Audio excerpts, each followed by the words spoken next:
Well, hello all. Today I want to talk about how I fixed or plan to fix this air fryer. So it broke and I decided to take it apart and see if we're able to get it going again. There's so many videos on YouTube on how to fix air fryers. They seem to be breaking all the time and none of them look like this. This is the most basic air fryer. I found almost no electronics inside. It's just got components. It's got a timer and it's got a thermostat, and that's two little lights that indicate if it's switched on. So the problem was when I plugged it in, none of these lights came on. So it was stone dead. So how did I go about fixing this air fryer? Well, the first thing I did was you just put a screwdriver in and you pop this open like that. Take out this tray. And then there were 4 screws here. I took them out. There may have been 2 more here. And then this just popped off like that.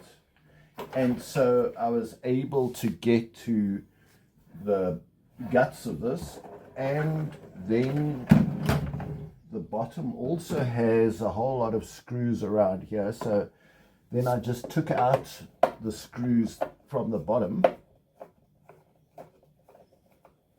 and I just put 1 or 2 back just to hold it in place. So then the bottom also pops off. So, and we try and keep all the screws, you don't want to lose them. Then the bottom pops off. And so now we've got virtually the whole thing. We can get at all the wires of this. So let's just show you a bit closer. So here are the 3 main wires coming in to this. And here are some more wires. Here is the heating element from above. And okay, so let's just put this right side up again. So I was able to trace, I could see that, so on the plug it says that is, this one is the, which one is the live and the one is the neutral. So that's the neutral, so that's the live. So I took my multimeter and I put it onto the continuity testing, which means that it will make a sound when you touch the 2 leads together. I hope you can hear that. So what I did was I took from the live and I would follow. So I know that the live, and I follow it through. Here it comes, and then it comes to this side of the switch. Then I go and I check this side of the switch. There's nothing, but when the switch is pushed in, so then I can tell that when this door is closed by this pan, then the switch I know now is working, and then I follow this wire that goes from the switch. So this is the live, and it's a red color. So that is the live. I'm just going to put it back and then go to the top here. So then I followed the lead. The live comes to here. So once the door is closed, doing the same thing, I managed to follow the live lead by holding the plug, the one side on the live, and then I traced it through the timer, through this thermostat, and then all these wires I drew where they went and I tested the continuity, and I found that there was nothing broken. There was nothing broken on the live wire side. So it went from the switch when the pan is in to the timer. I turned the timer on, the current went through the timer. Then I went to the thermostat, the current went through the thermostat. Then I went to the elements, current went through the elements and came back. And so I knew that on the live wire side, there was nothing broken. I tested the earth. The earth is unimportant. It's just a safety feature. It was working. And then I looked on the neutral side, which is the yellow wires. And so the main point I want to make is that I made this whole circuit diagram. I noted every single wire, its color, what it attached to. Here were joins, the joins, and I'm going to just put this circuit diagram on. Let's get an image of that. Is what the circuit diagram looked like. So here is our plug. Here is the live part of the plug. So placing one lead on here, I traced it to the switch which opens and closes at the hatch. The current went through the switch to the timer. When I turned the timer on, the current went through the timer. There was the thermostat. I checked the thermostat, and the current went through the thermostat, and it went to the elements of the air fryer. It went through the element, and it went to this junction. Now I traced every one of those wires, and then it was going back along this white lead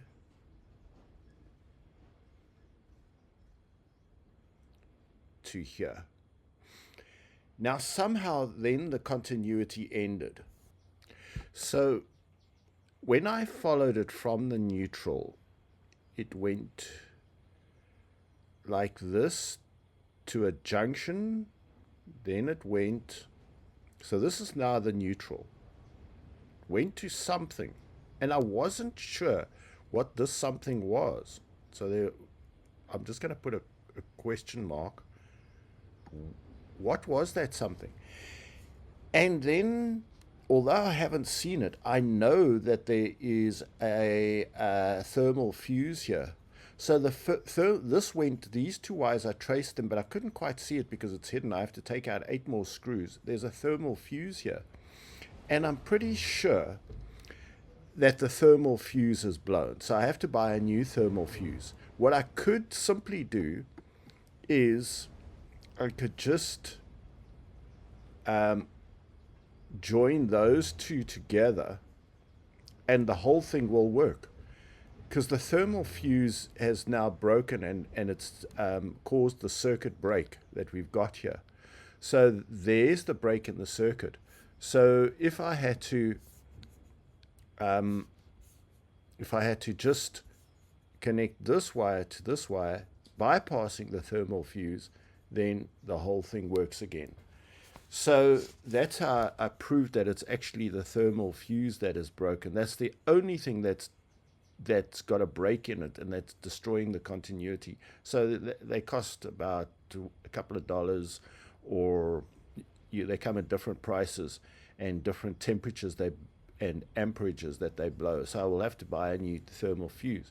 So by just following where the neutral went, where the live went, all the fan, there was current getting to the fan, there was current getting to the little lights, and so on. But the break here is the thermal fuse. So that's how I was able to tell that it was the thermal fuse that's the problem. So they tell one to look for the cause of why it's overheating, because under normal heating circumstances, the thermal fuse is not meant to blow.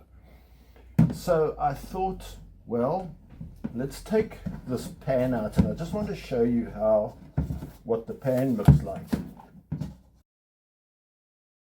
Now, I don't know if you can see it, but you're supposed to be able to see, I see one open hole. All of this has been blocked. And so that is, now the hot air is blowing in here and it's probably building up the heat. The air is supposed to blow through these holes and then escape probably out here and then out the entrance. So probably because I make so much flat bread in here, the flat bread, and then I make chips, potato crisps, and the oil has now gummed up with the flatbread flour, and I think there's no proper airflow, so I have to make sure that I clean this pan of the air fryer completely so air can circulate better. And I must do that before I use it again, and when I've replaced the thermal fuse. So we've got the cause of it overheating, we've got the cure, which is put in a new thermal fuse, and so that's how we solve the problem of fixing our air fryer. So I find people's lifestyle choices pretty interesting. I might, for example, use this air fryer without a safety thermal fuse, but I thought about it, and a person I know, their house burned down fairly recently, and of course they're not telling what the cause of the house burning down. It was a wooden house, and it was next to a good friend of mine's house, and that nearly caught fire as well.